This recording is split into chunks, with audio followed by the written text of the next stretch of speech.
Welcome back to the Open Mic Comedy Podcast. This is part 2 of the group podcast that was recently released. If you haven't listened to part 1, please go back, listen to part 1 because it's just a continuation. And I'll let us carry on yabbiting on. So enjoy. Thank you very much for listening. I appreciate all the support. As they say in TV, back to the studio. And Chris has also piped up with another little ditty for us to consider. So here we go. Like Chris, a Ouija board. Something like that. It's from above. Here we go. That was just a joke, Mark. I was just doing my Kanye West impression because I thought it would be funny. And going by your rapturous laughter that I'm assuming just happened afterwards, that was a success. It was. But my funny question is, I thought it'd be good to bring in the old classic game, Snog, Marry, Kill. You know, the old schoolboy classic or schoolgirl, or school day. I should have just stopped at kill. But I thought it would be good to do a comedy version of, with you guys in the room, of open, middle, and close, or headline rather. And we can throw in MC if we want. So with you 4 guys in the room, or 3, or whoever, if you want to count Mark, I don't know if he wants to count himself. Who in the room would you get to open your show, middle your show, and then absolutely close it off?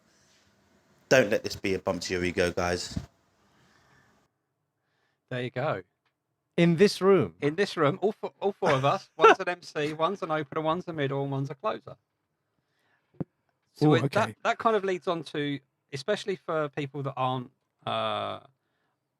established, that are in these kind of scenarios, that are still on nights where there's 10 plus acts. What do you think? I'll say what properties. It's not what properties. That's too technical. What attributes? That's even worse. From each person makes a good opener, closer, and middle, and MC. Good. Everybody's question. really deep in thought now, Chris. You've got them. Does this have to be us? Yes, us four. Okay, us 4. Well, opening's hard, right? Opening's the hardest. And you want someone that's got good jokes, good writing, but is also still good with crowd work, just in case they need to do some to still warm up the crowd. And someone that's likable as well. So... Tim has her fingers up, by the way. And then I guess middle is like, that's kind of like the entry position, isn't it? Biology podcast. That's how we do it.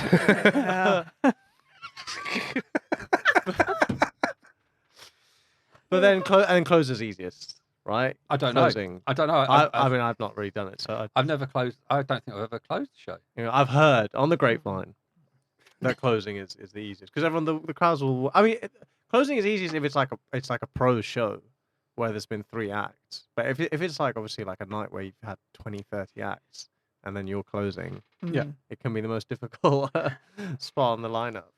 So it's now 2 a.m. and yeah. I mean, sure, gigs have closed down after I've been on it, but I don't know if that's what Chris meant. So, who Hasan, out of who in this room, who would be your MC, your opener, closer, and middler? And there's no. I mean, they're all good spots. They're all people on the bill. They're all there to entertain. So. By default, all of you are on my gig. Well, don't cop out. We're going to severely judge you on this. I think I would probably get. It's probably one of you. By you two, I'm looking at Mark and Kim to MC. But Mark, I know you've MC'd before, but Kim, you have you're I think the most likable of us 4. So, you're very convivial and friendly and nice and like feel relaxed. As soon as I walked into the room, you made me feel so relaxed and glad to be here. So I can imagine the audience feeling similarly. So, Kim, you be emceeing mine. Yes, thank you. I think, like, Mark, as the main man, you have to close. It's it's going to be Cox and Friends. I'm like, I'm not sure that's a good time. Another biology show. Sorry, Mark. We've got a Cox, we've got a hooker. We're doing well. And then Jim, I think Jim, we'll probably have to get. I'd have to get you to open to be like, oh, it's Jim from the Pitch It Good podcast. That's the kind of you get people in with that brand appeal, and then I'd humbly middle my own gig. I think. Very good. Very good. So I'm also going to be really, really such a nice guy and be humble and middle my own gig. So I'm going to say, I'll middle my gig. To open, Kim, I think that openers need energy, energy, and you are pure energy. if they're going to find you at the Hadron Collider, and then they will solve all the problems. So I think you need energy. You need everyone to be woken up and ready and excited for the rest of the show. Mark, I think you'd MC my gig. I think you've got a very, you've got a very good rapport with the audience. You're there, and you're almost, because as well you're a fan of comedy. You can see that you're a fan of the other comedians as well. So you're enjoying the show as much as them, and you're like that host at a party that's trying to welcome everyone in, and you're part of the party. Mm-hmm. And I think that's really good. And Hasan, the closer, I've seen you close a show before, and you've just had control of the audience. It's now we're going to sit down with the popcorn, and we're ready for the main event. Because you're just an absolute joy to watch. So there's mine. And to be fair, I should have said at mine, I'd have had Chris on the door as well. Chris can serve nachos to the audience. Yeah, he does the bucket collection at the end. Okay, so I would put myself in the middle because it's a nice safe spot.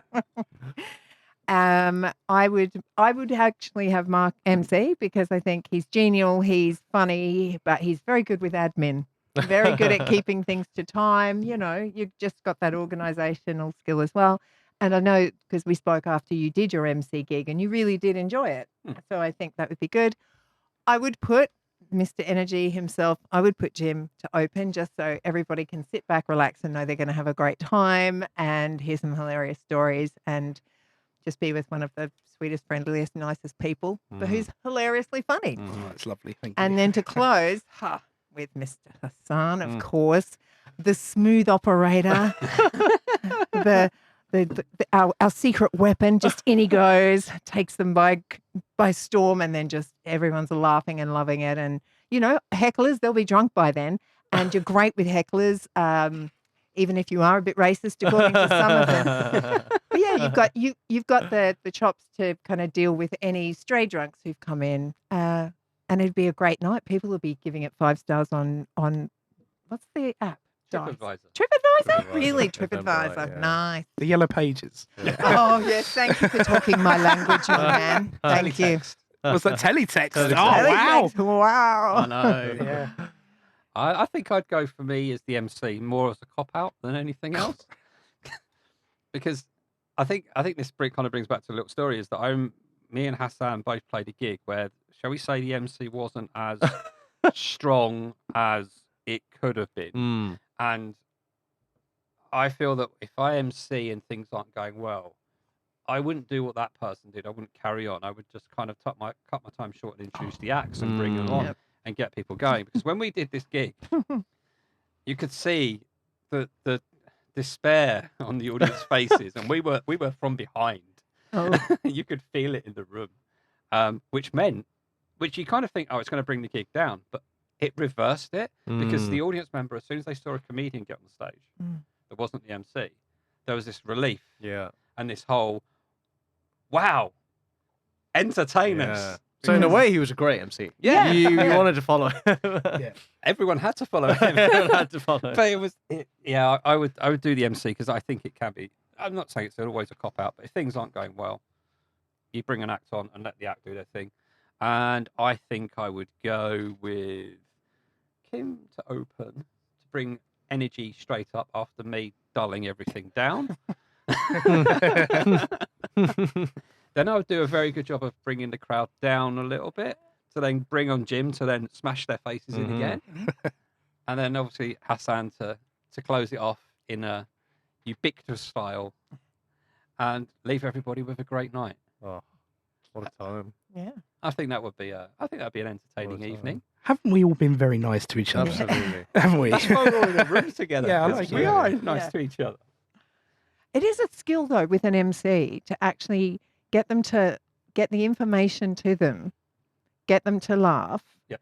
but not overwork them. Remembering Yeah. because when I've MC'd in my early days when I was MCing, people would say, "Remember, it's not the Kim Hope show," and it's not. You're there to serve the night. So one of my dear friends is a really excellent MC, a guy called Wes Dalton. And he just says, my goal is how can I make this night the best night? Because he runs his own gigs. Yep. Funny Feckers. Yep. 2 Funny Feckers. Actually, I was looking at the listings for Edinburgh while we're on the subject. We're not. Hi, back to me. And I saw all the listings in the Laughing Horse online guide. And I really want Kimberly to change our show to 007. Is that Yeah. not normal? Because all the ones with Yeah. numbers are right at the top. Yeah, that's it. We really missed a trick. Yeah. On Love it too. on iTunes, one of the best-selling tracks is AAAA01, and it's just a minute of silence. So when people put their iPods on in their car, it plays. It doesn't like blare music out. amazing. Yeah, it's crazy, isn't it? Nice. Little intro. Every day's a school day. Yes, Yeah. indeed. Yeah. So have you done a lot of MCing then, Kim? would you I've say? done some, Yeah. previously, yeah. I don't know, because I've found it quite tricky trusting myself to really just, because like for you, do you think MCing should be, what proportion of it do you think should be crowd work? What proportion do you think it should be, or should it be all crowd work? Like, is that what do you It's think very. is I think it's very dependent on the night. it? I 100%. I think it's because you know what it's like. Each audience you face, Yeah. some of them want to be right up the front because they want to be spoken to. Yeah. Or then there's the backfilling rooms that you can get to. Like it's packed and they're all standing around the back, but the front 2 rows Yeah. are not empty. So it's very, it's you have to really judge it, I think, with stand up.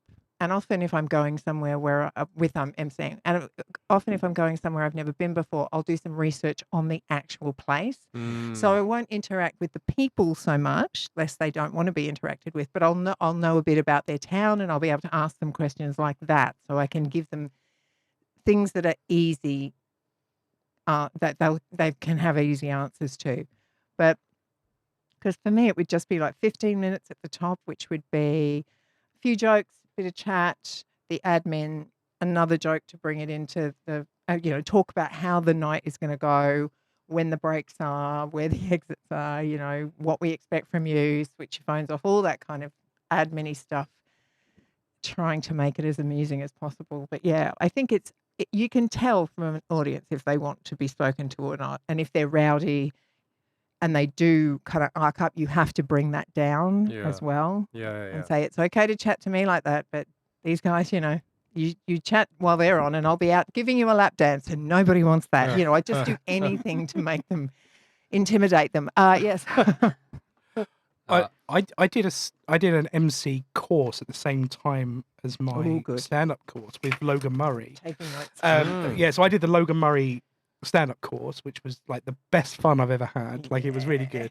And he was running an MC course at the time, and I did that as well. And he's got some like really fun techniques. So he does that whole high status, low status thing. There's a lot of that. But then the showcase at the end is he gets a load of his like comedian friends to come in and just be the worst audience ever, and you've got to handle them for 20 minutes.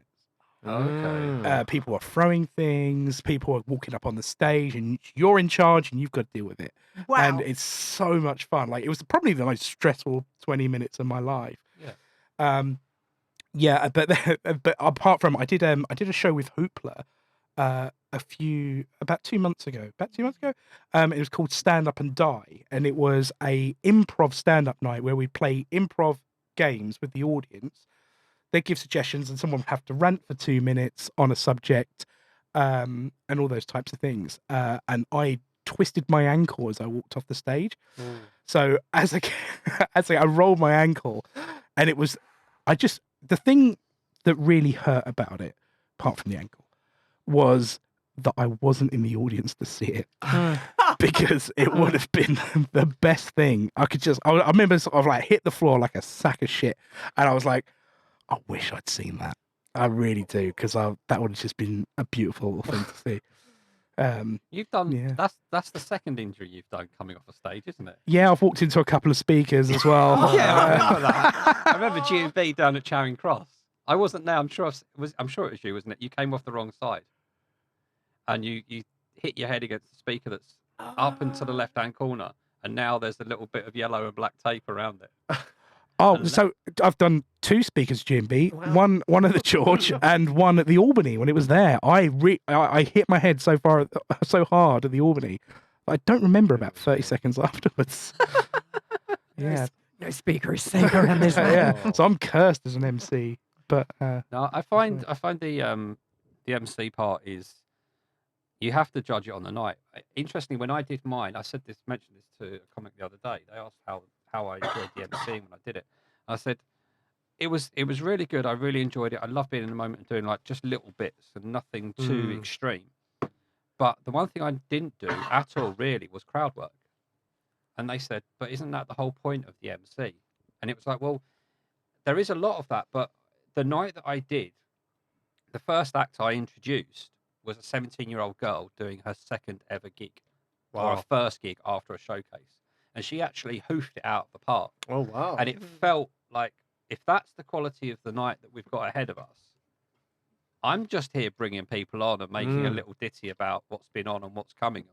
And that was it. And that's all I needed to really do, and didn't have to get involved and start trying to ask people what they do for a living and stuff, and get too involved and make the night about me. And somebody actually sent a message to the guy that runs the night after and said, your MC for last night, I really enjoyed him because he was very calming. Some of the ones we've seen before have been very hyperactive. Yeah. So, but it was very calming, allowed people to breathe, got people on, got people off, and it was just got people off. But Oh, here we go again. a biology Hello, podcast.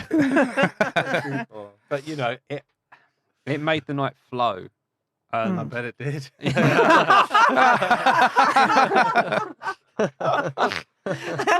You look so. There's a slight regret. You look so exasperated when I said the first phrase that you thought, I've got to say this second phrase. there's a quick the other corner of my eye. It looked very sultry. Oh. It was very, very, very smooth. Yeah. But I always think it's night dependent. I do intend that when I do emceeing again to try to do a bit of crowd work as such, depending on the room. If the room allows for it, then do it. Because I think sometimes I've seen a few other people do it where they interact with the audience, and it helps the comics as well. Yeah. Because the comics then start seeing what the crowd's like, Yeah. and they can utilize them when they're doing their sets and stuff. So, and they're not going in completely cold, and you kind of work out who the people are that you can interact with. Because I guess the kind of rule that I've seen, this is amateur level for me, so I might be completely wrong, is you don't want the person that's really enthusiastic. Because they're going to be too much in the show. They're going to think this all about them. Yeah. They're That's gonna the thing. Yeah, you've got to be Yeah. careful not to set a precedent really early on. But you don't want to bring that person in that looks really uncomfortable either. So it's finding that balance of the person that wants to chime in a little bit and have a bit of fun with yourself, but you know they're not going to affect an act. Find the happy introvert. Yeah. Yeah, they'd just be like, yeah, are you having a good time? Are you? Do you really enjoying it? Yeah. You know, it's that, sort of, yeah. But I can't wait for the time that I ask somebody their job and they give me a job title that's completely nondescript. Yeah. And you try and have to work with that. And I'm intrigued how I will cope with stuff like that, because I think as my journey's come along, I've got more and more comfortable being open and off script on stage. Yeah. But how that will materialize in a environment like being an MC, I have no idea yet. Well, our friend Andrew, I think I might have even told you this, but our friend Andrew gave me some great advice about how, because I always used to get so nervous whenever something off script happened during a set and if an audience member said anything. And he said to me, remember that it's not your jokes that are funny. Your jokes are funny because you are funny. So Yeah. just because something goes off script, you should still feel like, well, whatever I say is funny because Mm. I am a funny person. And it just, changes the attitude. And even like the way you carry yourself on stage. Because I also think that with some gigs, there's a feeling of, like, it's really good what you said about because you're not the star of the show. And I think that's the toughest thing about emceeing is this feeling of responsibility you hold for the whole night. Yeah. You don't want to make anyone's job harder. I don't want comedians to be like saying to themselves or saying to each other like, oh God, he didn't warm the crowd up properly or like, We've been etc. Yeah. But the other thing is like sometimes I feel like, and not even necessarily as an MC, sometimes as a comic as well, is that until you acknowledge with certain crowds, until you acknowledge you are in the room with them and that you're not just saying the same thing that you say to every single crowd, they'll never fully get on board with you. Yeah. I've had that at gigs where I'm like, oh, you didn't like that joke? Okay, that's fine, I've got a better one. Or you didn't like that one, I've got a better one. And they're just never really getting into it. But then like you acknowledge like how awkward the room is or how anything that's just like, oh, you can only say this. This is just for us. Mhm. We're the only Yeah. crowd that will ever enjoy this joke. And they just suddenly open up and the tension Yeah, goes. I remember doing something with somebody at G&B where it was made known that there was a French girl at the back of the room. I don't know, she contributed to something early on. And at that point in my set, I used to have a bit where I would try to utilize the French spelling of my name to a scenario where I'm in France or Paris trying to speak to a hotelier to say I've got a room booked and I'm speaking in French. But before I started that bit, or as I was about to speak in French, I shouted out across the room to her. I remember what her name was, and said, Veronique, if whatever you're about to hear now, I'm really sorry for butchering your language. And then I did my bit, Yeah. and then I kind of like looked over and went, how was that? And she went, that's not bad actually. And it kind of, it brought everybody in the room. Exactly. And it's that little bit, and I try to do it now where I do a scenario where I do a bloke thinking of three stupid things and how they interact with each other. And the last one now, I don't know if anybody remembers, I used to do a thing about do dogs lick humans because we're full of bones? And that's always like a slow burn, and that works. Then I do a 72-hour deodorant. Who wakes up on a Monday, reaches for Links Africa and says, well, that's me done till Thursday. Yeah. And then it's always the third one that's always given me issues, because I think I've spoken to you about this one before, Kim, is that originally it was everybody really kung fu fighting? And it works in some rooms, in some rooms it doesn't. Because it just depends on the age of the room. So then I start throwing another one in. But now I've thrown one in which involves me asking the crowd a question, which is, does anybody remember the film Cars? And most of the time you'll get a reaction, because whether you're an adult or a young adult or an older adult, you've got grandkids or kids that watch the film if you've not seen it yourself. And I always get a response, yeah. And so, in that film, there are no human beings. So why do the cars have doors? And because I brought them on board with that bit, they're enjoying that bit. Because I did chuck another one in, and it went as dead as a dodo. I said, what even is a Casbah? As in rock the Casbah. Right. And it was so subtle that the whole room was just like, Don't know what you're talking about. I've got no clue. No clue. Yeah. And I was like, that one's never being repeated on a stage ever again. It was too subtle. No, I've had I've had the Cars movie bit as well that I've tried. Where I talk about I have a red sports car that kind of looks like Lightning McQueen. Yeah. And that I had this idea, this in general, I was like, I could put decals on it, make it look like Lightning McQueen.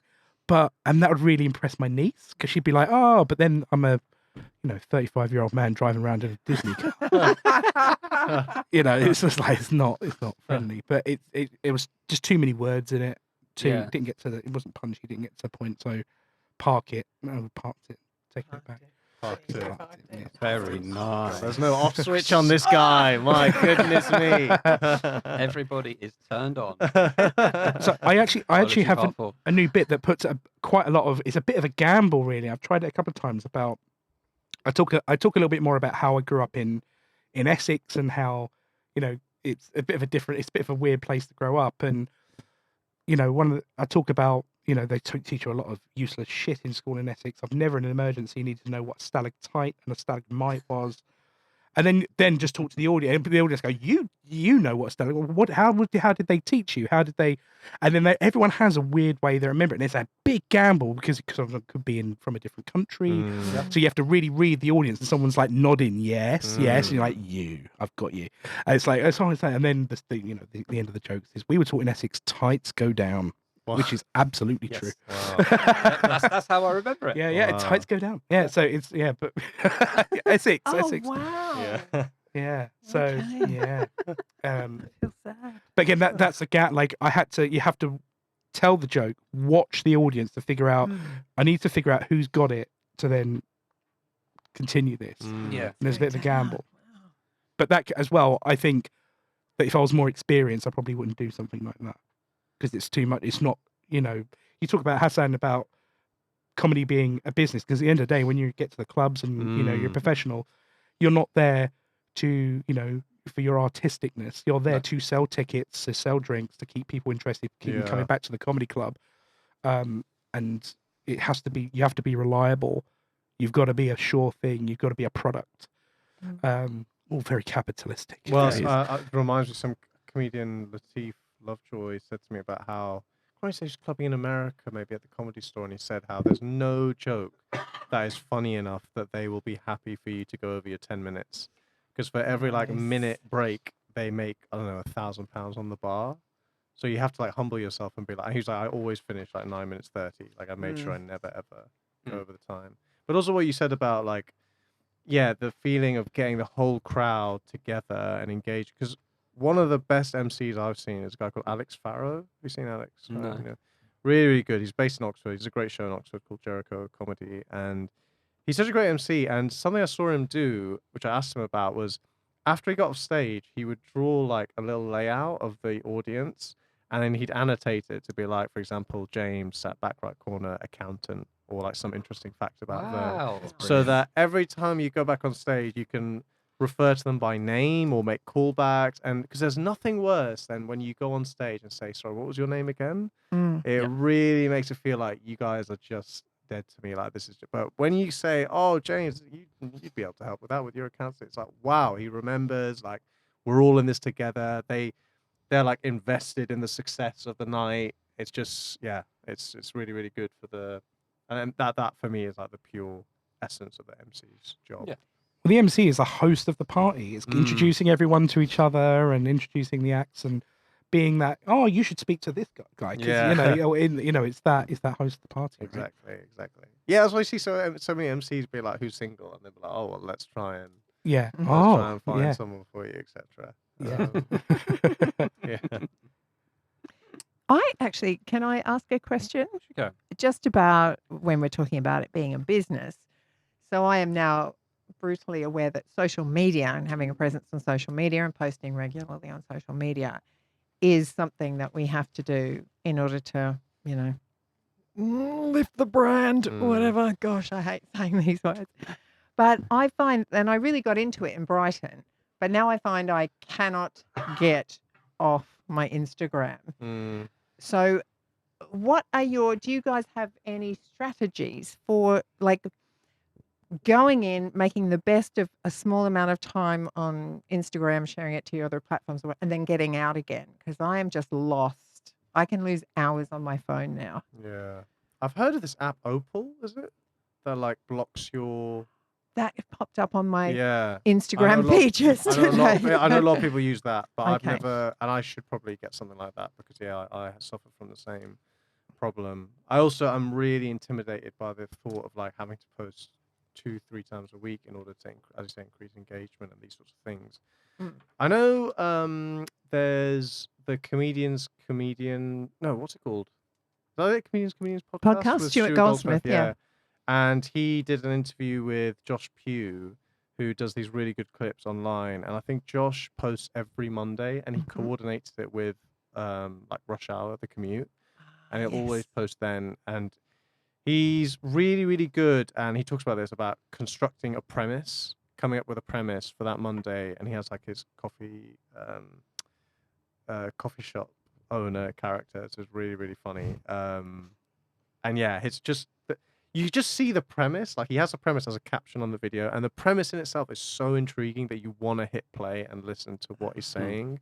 But I think he said how he just one day decided I'm going to post every week for a year and then just see how it goes, and it went really, really well. So I think that's a good. It's something I want to do at some point is to do something like that, a goal like that, and kind of hold yourself accountable, I suppose.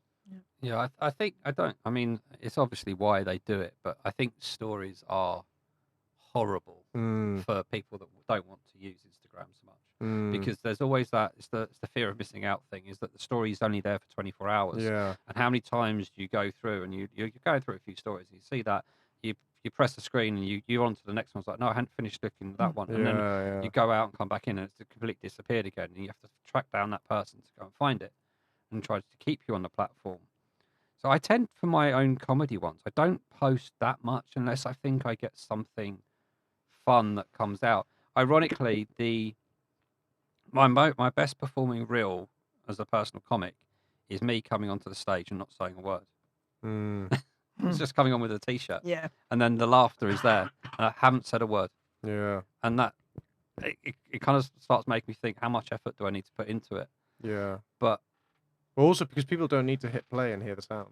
No. They can enjoy that, but it will keep their attention even though they're not. You just have to do for growing. You have to put subtitles and everything, because they say 90% of people don't consume Instagram with the volume up. It's all mute. So unless you want to get your message out there, it has to be there on subtitles. Yeah, for people exactly. to God, consume. Mr. Bean would kill if he was around. Now. He'd be doing numbers. But it's hard to. I find it, if you're not producing much content, it's easy to stay off. But when you are producing content, like if I'm doing stuff for the podcast, there is a set routine I have every single week. So every Tuesday an episode comes out. Every Thursday a clip from that episode comes out. Yeah. And it's all done in such a way that if somebody sees the post go up on the Tuesday about the episode and goes, I'll look at that later, Thursday here's a little gentle reminder that it still exists if you want to go and check it out. That's why that's there for. And then at the weekend, I'll usually chuck out a quote from every episode, but it's about 4 or 5 weeks behind. To not push people, but just to say, hey, you may have consumed the last 3 episodes, but there's others here that are really quite good, and picking out. So clever. The one I put out, I don't know if I put out, I think I put it out yesterday, it was from Chris Ford. Yes. He talks about, he goes out and he wings King Gong. Or he beats King Gong, and he comes back to his house all excited, and he gets indoors and he goes to tell his other half about it. His other half makes some comment about, who do you think you are, Lady Gaga? It's 12 o'clock at night, I need to get up for work. Humbling. And it's those little ditties that I can pull out that I try not to put too much out, but I'm also wary that once you scroll past something on Instagram, it's never going to come back on your feed again. Yeah. Once it thinks you've seen it, it's gone. Yeah. So, I mean, I tell you what I found really nice about that is that you put that quote up, and then people were saying, and you said nice things under it as well, and it kind of made me feel like you really cared about it, which is good. I mean, and for Pitch It Good, we have got templates that we use, to keep firstly consistency. We want to make sure that there's the brand is right, so we keep it the same, because not as if anyone cares, but it means more to us. And when we choose the videos and we put the clips up, we want people to feel like that we've picked the clips that doesn't make us as hosts look good. It's just them, right? We want them to want to repost it, and for their friends to go, I was on this podcast and it was really fun, right? Because ultimately that's how our listener base increases, and we get much bigger engagement with the videos as opposed to the whole episodes by a factor of 50. So that's where ultimately podcasts now, comedy podcasts, are farms for clips. right? Yes. That's what it is. But but there are people that listen to all the episodes, and so there's that, right? So we do that, and we do little things like when we choose a song that goes for the story when we introduce that, and we really put a lot of thought into that to make sure that it could be something that we privately discussed afterwards, just like, oh, that this song was really good, and we used that. Yeah. So we put a lot of thought into it. For my own personal, so I have a personal account on Instagram which is private. Yep. And then there's my comedy Instagram account. The comedy Instagram account, if I think about what I'm actually trying to achieve with it, I'm under no illusion that that people are going to be like hunting me down on Instagram to come and see my shows. This is what do I want? I want gigs and I want stage time. Yeah. So I make sure that if I've been invited to a night, that I promote it on there. And then I'll always post a picture and say this is a good night. Tag other comedians that I was with as well to say like these were brilliant, and it's lovely, right? Because that's for me what the open mic circuit is. It's just completely bonkers and it's just so much fun. I'm not under the impression that the Comedy Store are looking at my at my Instagram going, "Well, get this guy in." Do you know what I mean? That's not what's happening. So for me, it's that and this is a bit of a bugbear for me. I see comedians putting a lot of their personal lives on their comedy Instagrams, and it's almost irrelevant. I know that sounds awful and it sounds mean, but I feel like if you're a celebrity, that's fine, but we're not. We're kind of, we're all just in this open mic circuit, all just trying to do our absolute best. So I keep a separation of like anything personal is on a personal Instagram account to do that. Oh God, I sound like a real addict. I've got 3 Instagram accounts. There's actually a 4th one that it's only of pictures of my dog having a shit. Niche. That's the one that does the numbers. That's the one that does the numbers, yeah. When Number the clips 2, come out. mostly. Hey! Yeah. I keep everything separate. I've got a personal Instagram account, but I to be honest, since Now you guys tell me. See? since the comedy one's been created, I never really used Instagram for anything anyway. I've never been one to really. I don't know why I needed it or why I wanted it. I just thought I'd create it for the sake of creating it. And then I thought, when it comes to doing this and starting comedy, I was like, how can I need to get the separation. So I did this. I created a separate account, and then from there, it's almost like a scrapbook of memories for me more than anything else. That I've put like the first ever book that I started writing a joke in from the first course that I was going to do, and the email confirmation of the course. So, and even under the first one, it says, nobody may see this, depends on how the next 6 or 7 weeks goes. And slowly it's like starting putting stuff on there in little bits, but it's never a lot. I don't have a regular posting schedule. I can't do it. I don't have enough good clips, I think would do it justice. But I do try to promote every month what gigs I've got coming up. Yeah. Because I think if it shows, like you say, you want stage time, and if it shows to the promoter that you're willing to promote their night by tagging them in the bits you do, they're more likely to go, this guy is going to help us reach out a bit further. Well, for me, it's just gratitude. I'm so grateful that someone has gone to all of this time and effort to set up a night and to find a pub that it's in, a basement or whatever. And they're letting me come, without a bringer in a lot of cases.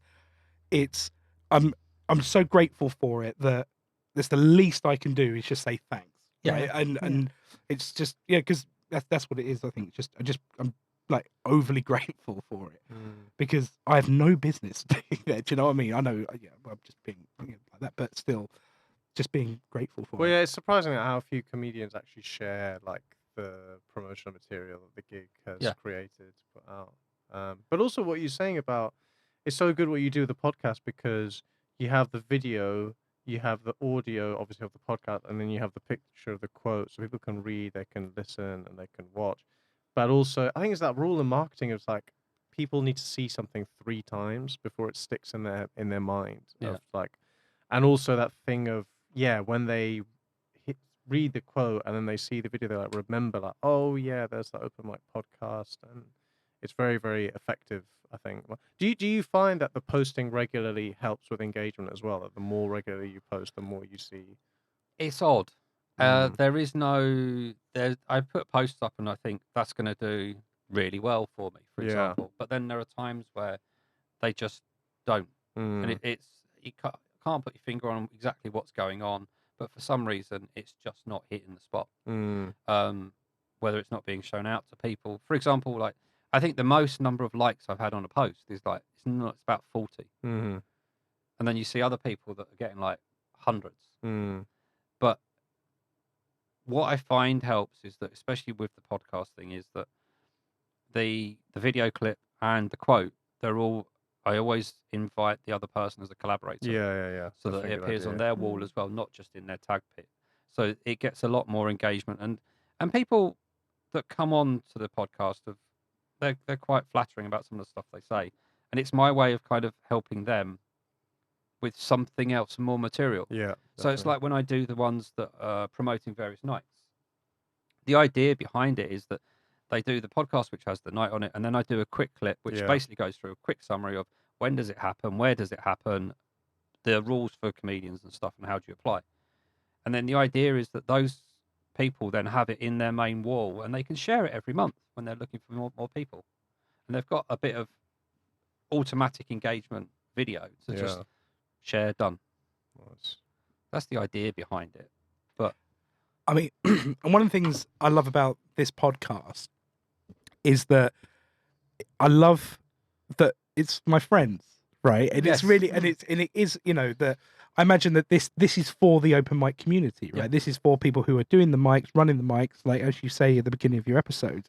But it's so lovely to hear your mates talking about it, Yeah. because you see them like, and sometimes you just might be like oh hi, how you doing? See this, that, and then obviously you don't want to talk during the night. So it's really nice to learn a little bit more about the people that you see all the time, and it's really good. I really like that. it's quite funny, actually. I've had a friend of mine who has nothing to do with comedy. I've known for 20, 30 years or something. And he messaged me the other day. So I've just listened to a couple of your episodes, just was a bit bored and put it on in the background. I had to listen. He said, it's really weird hearing your voice and not being able to talk back to you.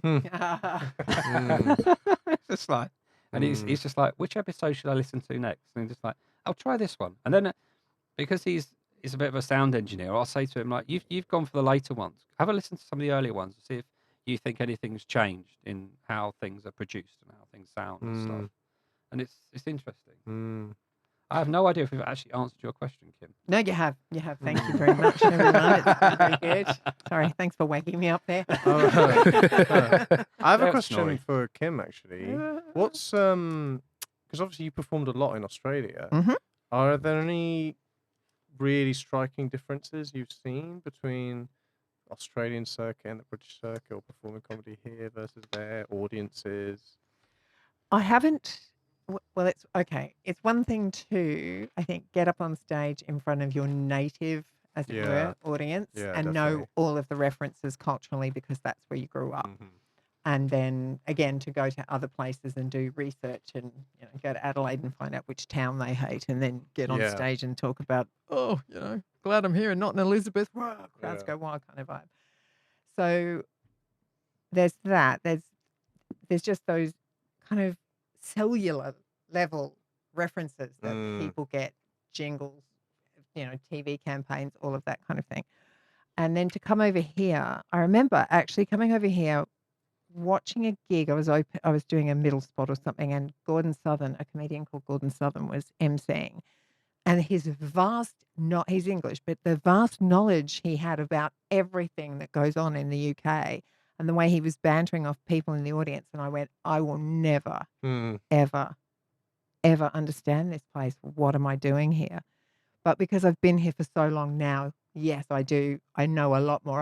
I've really invested in the politics, the culture here as Yeah. well, and kind of learned a lot.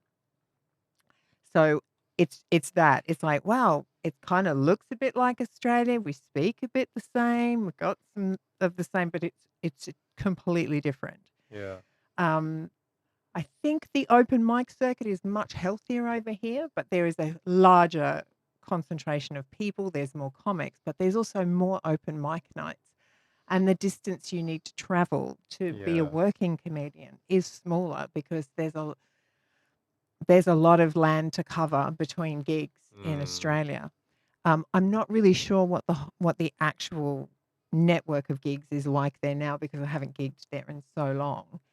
But yeah, I feel much more comfortable here. I Mm. just feel like this is. I mean, I was an adult when I came over, but I feel like I kind of grew up a lot once I moved here because I had to. There was no, big smile and kind of knowing where everyone was from that I could fall back on. I had to start all over again and learn a lot of stuff. So yeah, I don't know. I feel like it's a much more of a meritocracy over here, and good Interesting. work will see you through.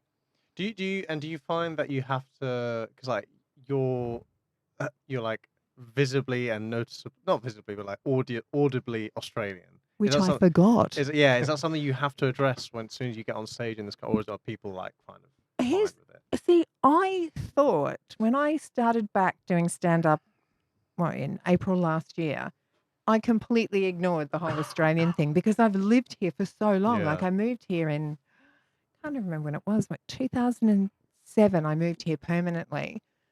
So I just feel, I mean, I'm tutting at people who are on the wrong side of the escalator. I feel like if people are fumbling with their Oyster card to get out of the tube. I'm like, oh, come on, guys.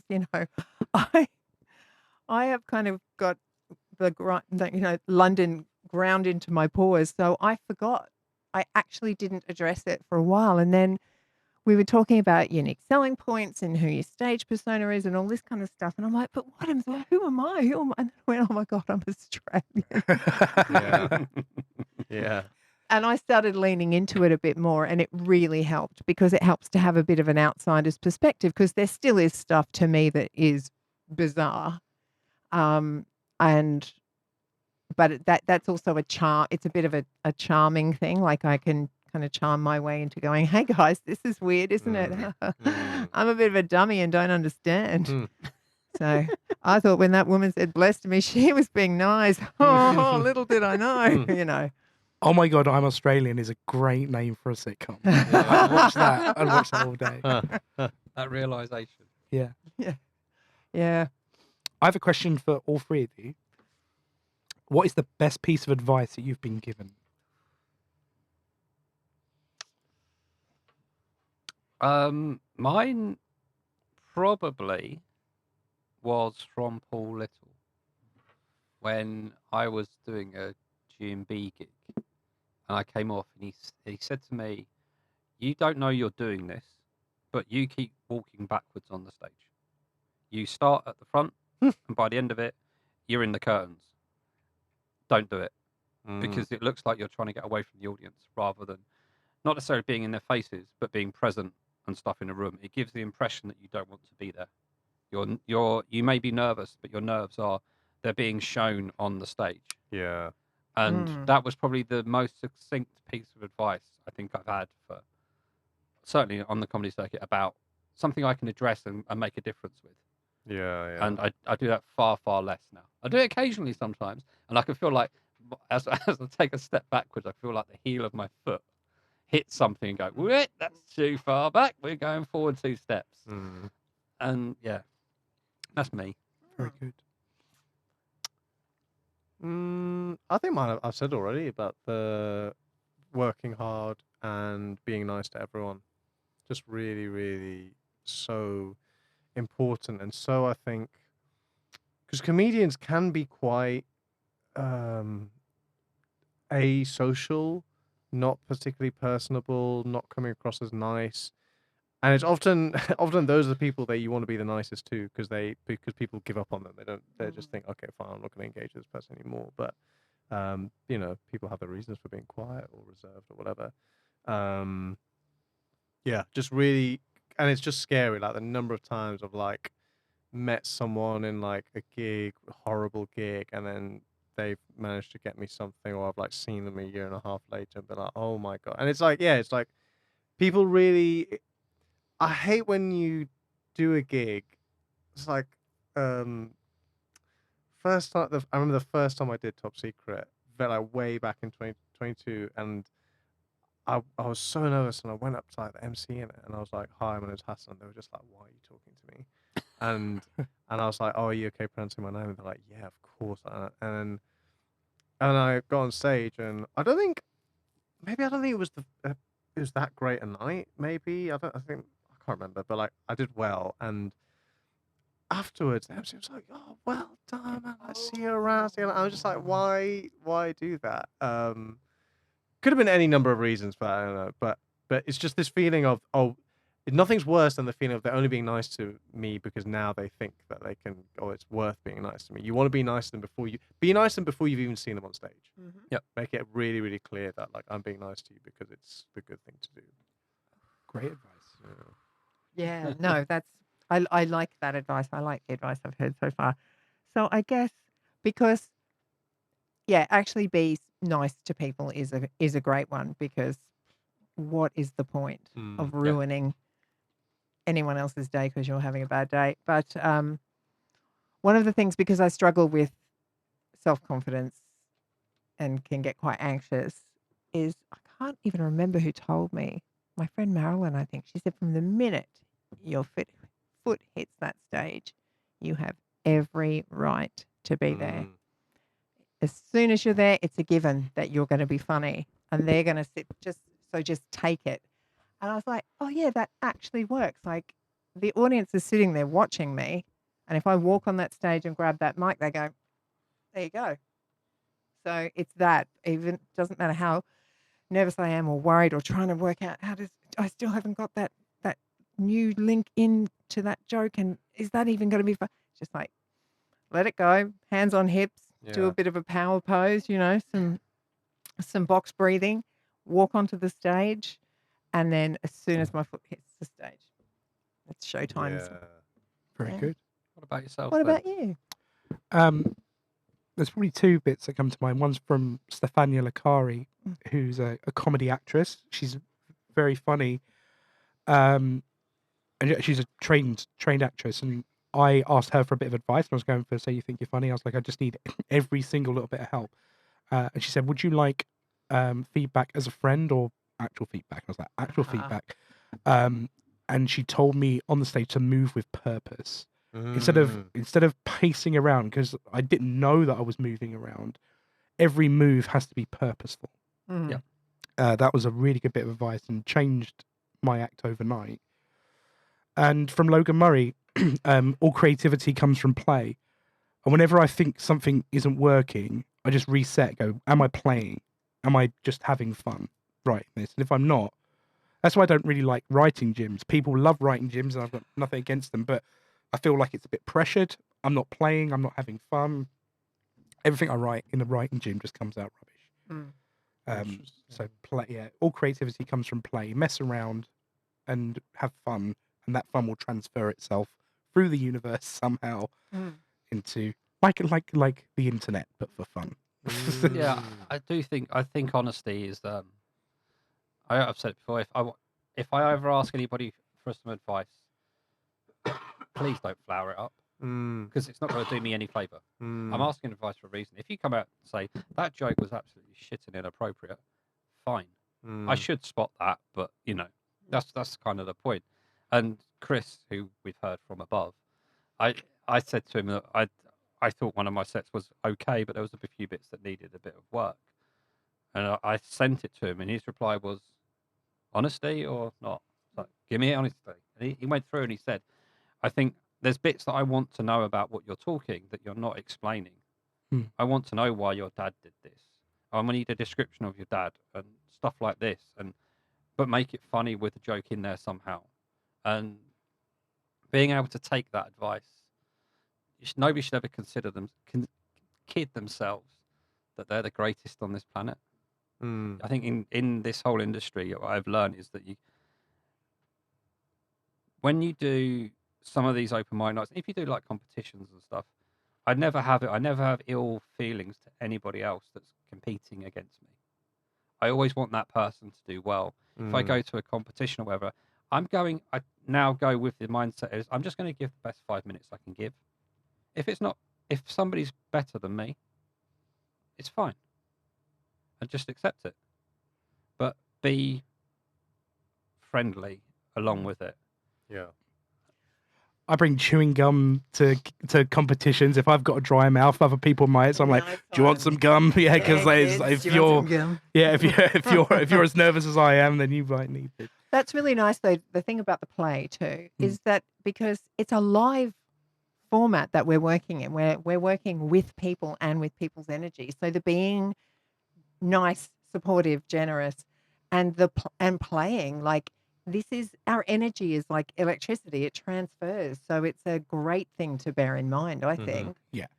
Definitely. It's like when I try and sit and write. If I try and sit and write, I go, right, I'm going to sit and write. And I imagine, but then I'm like, no, it's not. And then I kind of imagine myself like sitting there like a, Elizabethan with one of those things around my neck, a pickadill around my neck and like a big quill. And I'm like, oh, yes, look at me writing comedy. Aren't I artistic? And then that makes me laugh more than the actual thing, like the rubbish I'm writing. So, yeah. That's got to be clipped. Oh, no. No, I can't sit there and write and create something. Something has to be there for me to feed off of it. Something has to happen. Something has to catch my eye. I can't sit down and go, I'm going to create a joke about X. If I see X, I'll create a joke about it. But I can't. It feels false if I try to do it. It has to come from some level of truth. I saw Matt Withers. I think you might all be familiar with him. He does. He does a bit about politics and stuff. It's all right. My camera's getting hot. It's powered off now. Again. Yeah. Oh. Hello. But he does a really good bit about Skechers shoes because he's seen an advert on the tube, and that when did we stop using our hands to put our shoes on, and stuff like that. And it's come from that moment of truth. If you've seen something that you think is absurd, I tell you what I've tried to do as well, and I'm going to out myself here as a massive weirdo. So buckle up, right? Here we go. I've started. If I want to do something a little bit observational, I'll listen to stuff like cha-cha music whilst I'm like while I'm walking around. Yeah. Because everything becomes absurd when you're watching people like listening to weird like sort of playful like cha-cha music, and you see someone just like reading the paper and it's in a river. It's just absolutely bizarre. As I said, completely unhinged behavior, but it's just really fun. If you think, okay, I see people on the tube every day and I don't pay attention to it, boom, put something like that on it, everything just becomes a little bit weird and funny. Yeah. And I dare you go to the gym and listen to that sort of music and watch people do that sort of it's just crazy. That's 80s Benny Hill. All that sort of stuff. I feel very uncomfortable by just admitting that to the listener base of this podcast. This is a safe space. Out there, I'm a bit concerned. In here, it's all nice and comfortable. There is one thing I want you guys to all do at the moment as well, is just give details on your Edinburgh shows. Where, when, times, tickets, etc. Kim, do you want to go first? Yes, I will go first. Okay, so our show is Kimberly Policella and Kim Hope, and the show is called Is That Not Normal? We are at the City Cafe in the 90s Room, which is a fabulous little venue. It's part of the Laughing Horse Free Festival. And our show is at 2:25 to 2:35. We are not a double act. We have kind of we had to sort that out. That was one thing Brighton showed us. Make sure it's really clear that we're not a double act. And yeah, it's going to be lots of fun. It's a free event. We will be taking donations afterwards. So, cash, or we do have a card machine, of course. Woo woo. Very good. Did you say 2:25 to 2:35? Yes, I did. Probably. It's going to be a 10-minute show. Really quick. Guys, get in. Like, really, you better be sat down because we're going to get you out in 10 minutes. Kimberly does 4.5. I do 4.5. And then we just hold the bucket. You've got a 50-minute bucket. Yeah, it's a very long. We've got a 1-minute opener as well, just to warm people up. Not so much a show as a hostage situation. Yes, sorry. 2:25 to 3:25. Nice. Thank you, Hasan. Nice. Do you want to go next, Jim? So pitch it good. Yeah, boy. Pitch It Good is at the Gilded Balloon, Patter House, from the 24th to the 26th of August, in the Bothy, which is a Scottish word for a little hut, apparently.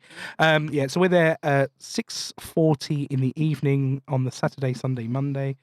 And we've got an Edinburgh preview at the Museum of Comedy on Saturday, the 27th of July.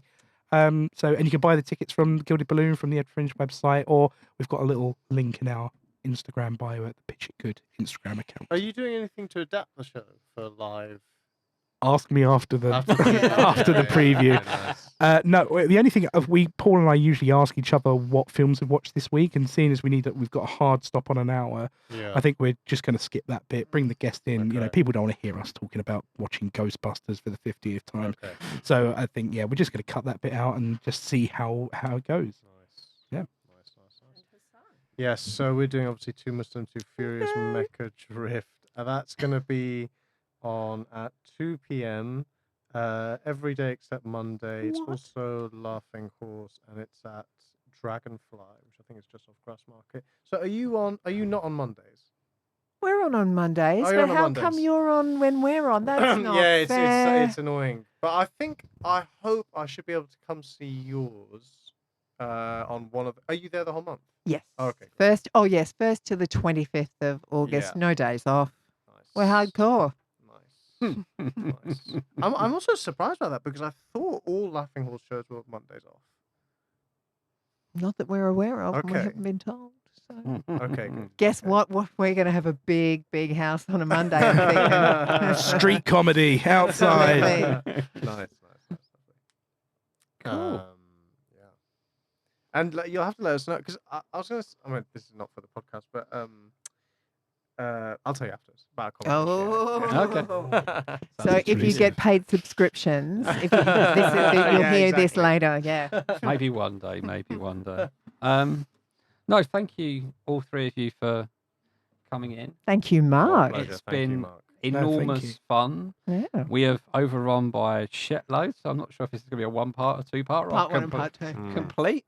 But either which way, it will be going out in one shape or form or another. And Mark, thank you so much for doing this podcast. As I Yes. said, because there's a little Yes. community of weirdos that we are, it's lovely to see your friends doing this sort of stuff. So thank you very much. Yeah, I'm absolutely. I said it first, Kim. I'm seconding and thirding it, all of you, right? But I have to thank you three and Chris from above, because Chris. Rest you, in peace, Chris. you four were the very first 4 episodes, and you four were the very first 4 people I asked. And my rule was that if any of you said no, it wouldn't have happened. Really? power. my The power God. we had. Oh, wow. You did have the power. I'm really sorry, everyone. But I didn't want to let you know you had that power because I wanted to Wow. be genuine. Because I thought that the mix of what we have here it encompasses what the open mic circuit is. So you've got Chris who runs his own night. He's been in it for 2 years. You started not that long before me, but you nailed your first year. Talking to Jim, Kim's been in it for I ages. started in the last century, kids. That's right. Older than time. And you've done the thing where you've come over from another country and you've carried it on and been supportive to everyone and everything, and it's just been great fun. And Hasan is a big racist. Yeah, And well, as we know. Big race. Hasan's actually probably one of the first people I spoke to after a gig, like via on Instagram, saying just like complimenting on the set, and for somebody to reply back and say, "Really enjoyed yours. Here's some tips if you want them. If you don't, then whatever." And it was just nice. Hasan. Yeah. And the way you're progressing into a established world, A real is boy, really, Pinocchio. yeah, a real boy. It's really good to see, and it's like when you see friends doing well, you're kind of like, yeah, I'm their Absolutely. friend. Yeah. Yeah. We all come up together. I'm going to ride some coattails. I think we all do at some point. Yeah. But so I'd say you can find us on Instagram, Open Mic Comedy Pod. We're on the W's at openmiccomedypod.com. Nobody visits it, so ignore it. Whichever platform you're listening to this on, and please hit the follow, subscribe button, whatever it is. A nice little review wouldn't go amiss. We have been as high as 11 in the Apple Ooh. podcast charts Oh, at one point as well. Yeah. Ooh, excellent. But it's the Apple podcast charts for Great Britain in comedy stand-up. So it's a bit of a sub-chart, but hey, Jill, I'm taking it. I'm taking Absolutely. it. the home of comedy over here, so come on. Yeah, absolutely. And I guess until next time, thank you very much for listening, and I'll speak to you all again very soon.